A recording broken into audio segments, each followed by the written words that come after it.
By now, you must have heard the news. So I'll tell you guys how I felt, because a lot of people have been asking me how I'm dealing with it. I never met the man.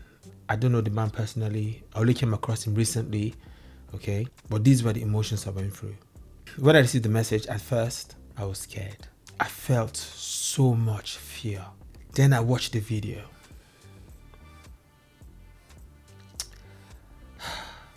I saw the shot.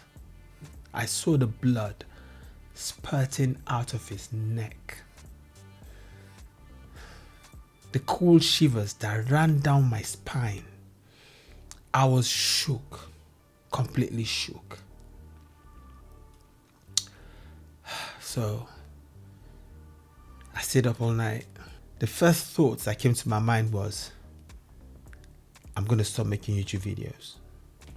I'm just going to stop speaking about truth, about facts. I'm just going to stop. So I kept watching updates to see how he was faring. I was hoping he would stabilize. I was praying that by some miraculous twist of fate that he would come out of it, that he would come out of the woods. But alas, he was gone. He had gone. You know, his death went on to prove a point. Went on to prove the point of what he had been saying. You know, to a lot of people, it felt or it feels like they've silenced him. It feels like, you know, they've shut him down. They would feel victorious. But do you guys remember Jesus Christ?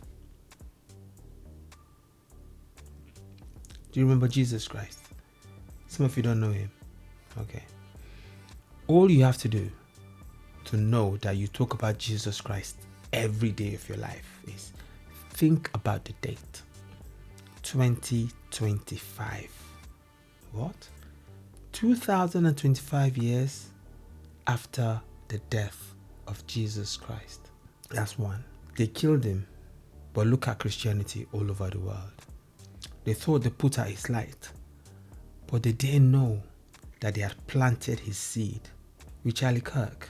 To be honest, at first I was filled with fear, shock, filled with uncertainty about the future. I was scared about the truth. The whole world is twisted. I was so confused. Good seems bad, and bad has become the new good. No one wants to listen to the facts, to the truth. No one wants historical facts. People want to rewrite the truth to suit their stories, to suit their narrative. But the truth is the truth. Facts are facts. It got me really concerned, really worried. And when I saw the people celebrating that he was shot, celebrating his death, the so-called peaceful left. How can you celebrate someone being killed? He wasn't a terrorist. He wasn't a murderer. He wasn't a thief. He wasn't calling for violence. He was going around debating, talking to people, having that uncomfortable conversations. The things people have been scared to talk about, he was talking about it. Because he believed that the only way to build bridges is by having a conversation, coming to the table to talk, iron out our differences so we can have an understanding of each other, finding a compromise. He was being a bridge to, unite the different sides. There's a lot of division in this world. He was trying to close the gap. In as much as he wasn't an ass kisser, in as much as he wasn't a people pleaser, he was speaking the truth, the uncomfortable, raw truth. Because the truth is the truth. You can't change it. Black is black, white is white, green is green. A spade is a spade, not a big spoon. The elephant in the room, he addressed it. And some people felt he should be silenced. Well, now that he's been silenced, he's been made a martyr. A real definition of a martyr. Google what a martyr is. He's the real definition of a martyr. And now he's been planted. And I believe his death is the beginning of a revival, the revival of the truth.